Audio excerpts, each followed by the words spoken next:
नमस्कार। भारत में डॉक्टर बनने का सपना देखना और उसे पूरा करना, इसमें जमीन आसमान का फर्क आ जाता है कई बार। हाँ बिल्कुल। सीटें कम है, कंपटीशन इतना तगड़ा है और प्राइवेट कॉलेजों की फीस तो मतलब आम आदमी की पहुंच से बाहर होती जा रही है। सही कहा।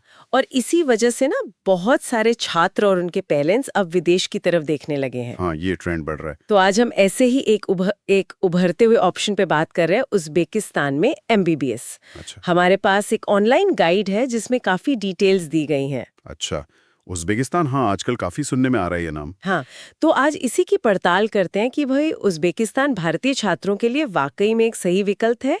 वहाँ पढ़ाई कैसी है, खर्चा कितना है, डिग्री की वैल्यू क्या है और आगे क्या स्कोप है, सब जरा कुछ। ठीक है। चलिए इस पर थोड़ी गहराई से बात करते हैं। जरूर। तो पहला सवाल तो यही कि पिछले कुछ सालों में अचानक उज़्बेकिस्तान इतना पॉपुलर क्यों हो गया मेडिकल एजुकेशन के लिए? ऐसा क्या खास है वहाँ? हाँ, देखिए लोकप्रियता तो बड़ी है और इसके पीछे जैसा कि गाइड में भी बताया गया है, कुछ ठोस वजह हैं। जैसे कि? सबसे बड़ा अट्रैक्शन वो है कॉस्ट, मतलब खर्चा। पूरी 6 साल की एमबीबीएस डिग्री, हॉस्टल और मेस वगैरह सब मिला के करीब करीब 20 से 25 लाख रुपए में। क्या कह रहे? 20-25 लाख में पूरा 6 साल का कोर्स, रहना खाना सब? हाँ, गाइड तो यही आंकड़ा बता रहा है। अब आप भारत के प्राइवेट कॉलेजों से तुलना कीजिए, ये फर्क बहुत बहुत बड़ा है। ये तो वाकई बहुत बड़ा फर्क है। लेकिन गाइड क्या ये बताता है कि इतनी कम फीस क्यों है? मतलब कहीं क्वालिटी पे समझौता तो नहीं, या कोई और बात है? देखिए, गाइड सीधे सीधे क्वालिटी की तुलना तो नहीं करता भारत से, पर यह जरूर इशारा करता है कि वहाँ की इकॉनमी, सरकारी नीतियाँ शायद इसका कारण हो। हम्म। हाँ, बात यह है और गाइड इस पर जोर देता है कि वहाँ कई यूनिवर्सिटीज हैं जिन्हें भारत के नेशनल मेडिकल कमीशन यानी एनएमसी से मान्यता मिली हुई है। अच्छा, एनएमसी अप्रूवल है। ये तो जरूरी है। हाँ, ये बहुत जरूरी है। लेकिन हाँ, गाइड ये भी कहता है कि क्लिनिकल एक्सपोजर या प्रैक्टिकल ट्रेनिंग के मौके कैसे हैं, ये छात्र को खुद पता कर लेना चाहिए एडमिशन से पहले। ठीक है, तो एनएमसी मान्यता एक बड़ा प्लस पॉइंट है। हाँ। कौन-कौन सी मुख्य यूनिवर्सिटीज का जिक्र है गाइड में? गाइड में ताशकंद मेडिकल एकेडमी का नाम है, हाँ। समरकंद स्टेट मेडिकल यूनिवर्सिटी, बुखारा स्टेट मेडिकल इंस्टीट्यूट, ये कुछ प्रमुख नाम है। ओके। और ये भी मेंशन किया है कि इनमें लैब्स, लाइब्रेरी जैसी मतलब मॉडर्न फैसिलिटीज हैं। और एडमिशन का क्या क्राइटेरिया है? क्या वहां भी कोई मुश्किल सा एंट्रेंस एग्जाम देना पड़ता है? नहीं, यहीं पर एक दिलचस्प बात है।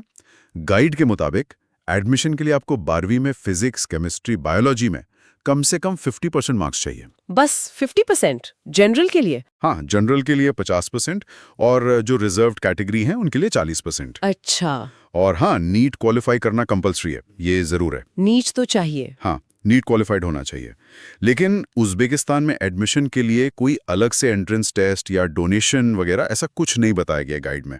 है मतलब सिर्फ नीट क्वालिफाइड और 50% मार्क्स। ये तो भारत के मुकाबले काफी आसान लगता है सुनने में। हाँ, प्रक्रिया तो सीधी लगती है। अच्छा, चलो पढ़ाई की बात हो गई, एडमिशन की बात हो गई, पर वहाँ रहने का क्या माहौल है? भारतीय छात्र जाते हैं तो खाना पीना, सेफ्टी, ये सब कैसा है? गाइड के हिसाब से, क्योंकि अब इंडियन स्टूडेंट्स काफी जा रहे हैं, तो वहाँ इंडियन मेस और हॉस्टल की सुविधा अब आसानी से मिल जाती है। माहौल को भी सुरक्षित बताया गया है। लेकिन हाँ, एक चीज है, मौसम। वहाँ मौसम काफी ठंडा रहता है, खासकर सर्दियों में, तो उसके लिए तैयार रहना होगा। हाँ, वो तो है। सेंट्रल एशिया में ठंड तो होती है। बिल्कुल। और देखिए, भले ही इंडियन कम्युनिटी बढ़ रही है, पर एक नए देश, नई संस्कृति में एडजस्ट तो करना ही पड़ता है। वो चैलेंज तो रहता ही है। सही बात है। अच्छा, तो रहना सहना ठीक है, लेकिन असली सवाल तो डिग्री के बाद का है। वहां से एमबीबीएस करके लौटे तो भारत में या कहीं और क्या स्कोप है? हाँ, ये सबसे जरूरी सवाल है और गाइड इस बारे में साफ लिखता है। अगर भारत आकर प्रैक्टिस करनी है तो एफएमजी यानी फॉरेन मेडिकल ग्रेजुएट एग्जामिनेशन, वो पास करना ही होगा। हाँ, एफएमजी तो है ही, या अब शायद एनएक्सटी आने वाला है उसकी जगह। हाँ बिल्कुल, जल्दी एनएक्सटी लागू हो जाएगा, तो वो पास करना अनिवार्य है। इसके बिना आप यहाँ प्रैक्टिस नहीं कर सकते। और ये पास करना कितना मुश्किल या आसान होता है?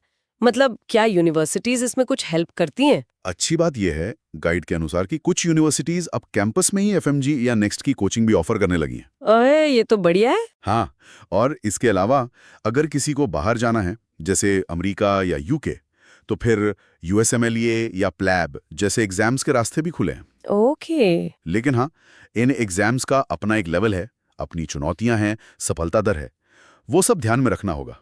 तैयारी तगड़ी चाहिए होती है। बिल्कुल।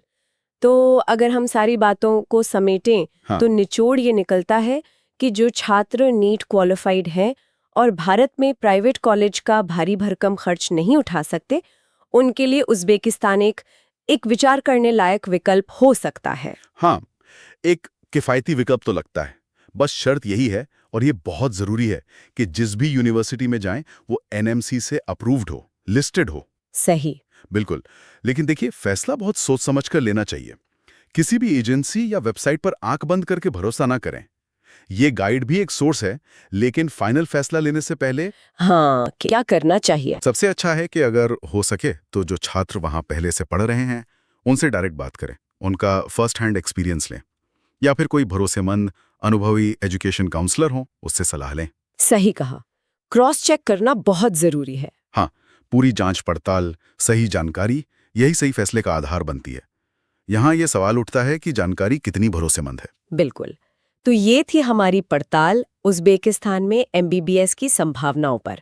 और जाते जाते हमारे श्रोताओं के लिए एक सवाल छोड़ जाते हैं। हाँ, पूछिए। जिस तरह से हजारों भारतीय छात्र हर साल मेडिकल की पढ़ाई के लिए विदेश जा रहे हैं, चाहे वो उज़्बेकिस्तान हो या कोई और देश, सोचिए कि लंबे समय में इसका भारत के अपने हेल्थ केयर सिस्टम पर क्या असर पड़ेगा। डॉक्टरों की उपलब्धता, स्पेशलाइजेशन के ट्रेंड्स, इस पर क्या प्रभाव हो सकता है? सोचने वाली बात है। ये वाकई एक गंभीर सवाल है भविष्य के लिए।